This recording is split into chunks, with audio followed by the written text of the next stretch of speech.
समस्तीपुर में एक बार फिर बीते कई दिनों से अपराधियों का तांडव देखने को मिला, जिसके बाद मंगलवार को पुलिस अधीक्षक मानवजीत सिंह ढिल्लों के नेतृत्व में जिला स्तरीय एसआईटी टीम में कई मामलों का उद्भेदन कर लिया। इसमें जिले के टॉप 10 अपराधियों में से कई कुख्यात अपराधियों को पुलिस की टीम ने धर दबोचा। विगत अगस्त माह में जिले में हुई हत्या एवं लूट की घटनाओं के उद्भेदन तथा शामिल अपराधियों की गिरफ्तारी हेतु जिला प्रशासन द्वारा एसआईटी का गठन किया गया था। गठित एसआईटी की टीम द्वारा लगातार मानवीय एवं तकनीकी अनुसंधान के आधार पर छापेमारी करते हुए अंतर जिला गिरोह की गिरफ्तारी में सफलता प्राप्त की है।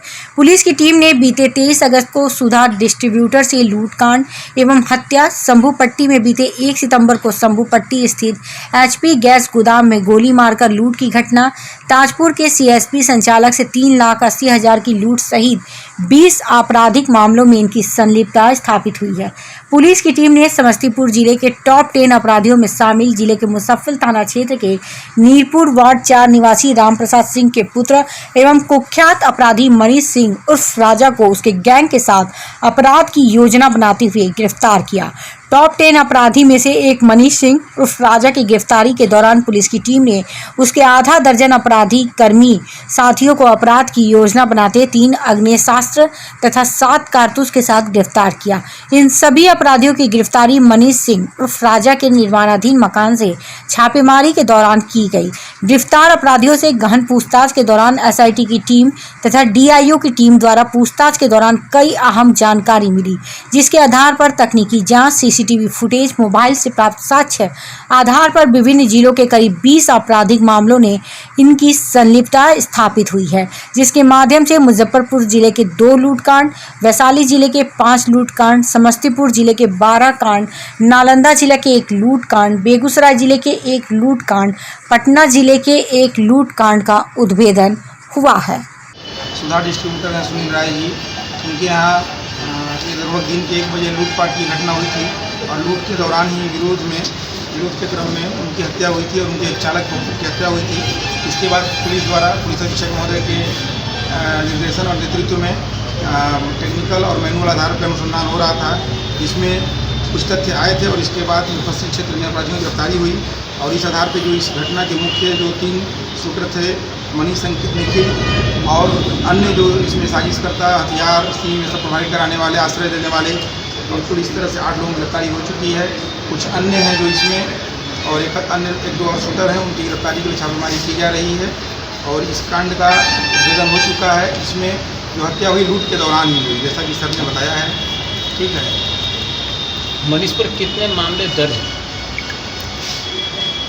टोटल करीब उस पर 20 अभी तक लगभग 20 हैं और अन्य जिलों से कुल पता किया जा रहा है। समस्तीपुर जिले में कुल कितनी घटनाओं को अंजाम दे चुका है मनीष? लगभग 10 से 12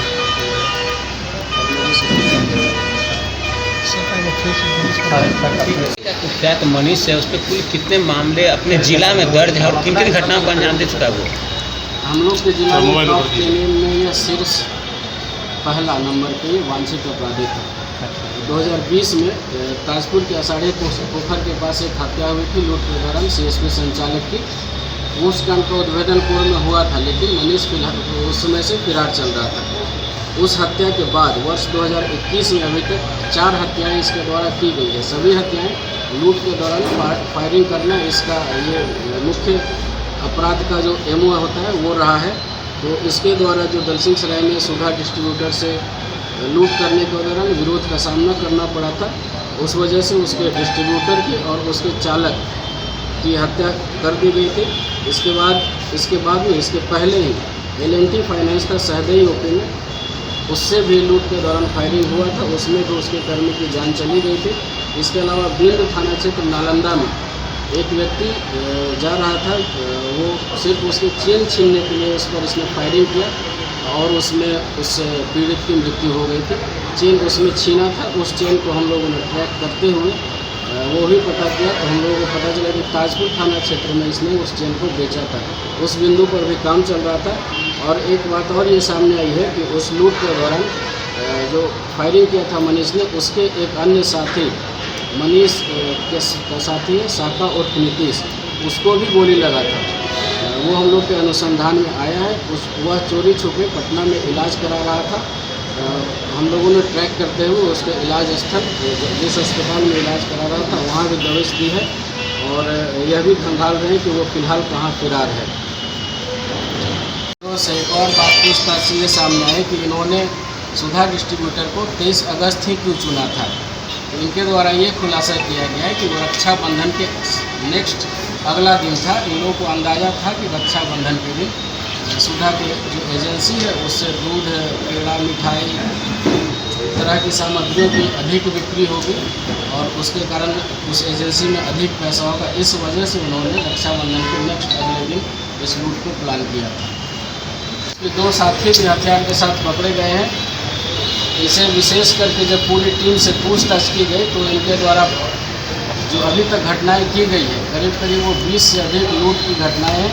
लूट की घटनाओं के दौरान ये फायरिंग किया करते थे, जिससे 4 पीड़ित की मृत्यु भी हुई है। वो मुख्यतः मनीष द्वारा किया गया है, जो गिरफ्तार हो चुका है। पूछताछ से स्पष्ट हुआ है कि मुजफ्फरपुर जिले के 2 कांड में, वैशाली जिले के 5 कांड में, समस्तीपुर जिले के 12 लूट कांड में, नालंदा जिले के 1 लूटकांड, बेगूसराय का 1 लूटकांड और पटना जिले का 1 लूटकांड में इनकी सहभागिता स्थापित हुई है।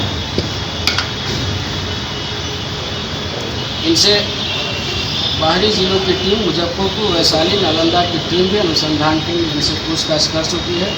इनके मोबाइल से जो एविडेंस थे वो प्राप्त किए जा चुके हैं। इनके द्वारा जो पूछताछ से कंप्यूटेशन लिया गया है उसमें उसके आधार पर लीडिंग टू रिकवरी भी हुई है। विशेषकर सुधा डिस्ट्रीब्यूटर से जो घटना हुई थी 23 तारीख को, उसके बारे में बल सिंह साहब एसडीपीओ साहब यहाँ मौजूद हैं, वो विस्तृत रूप से वो बताएंगे।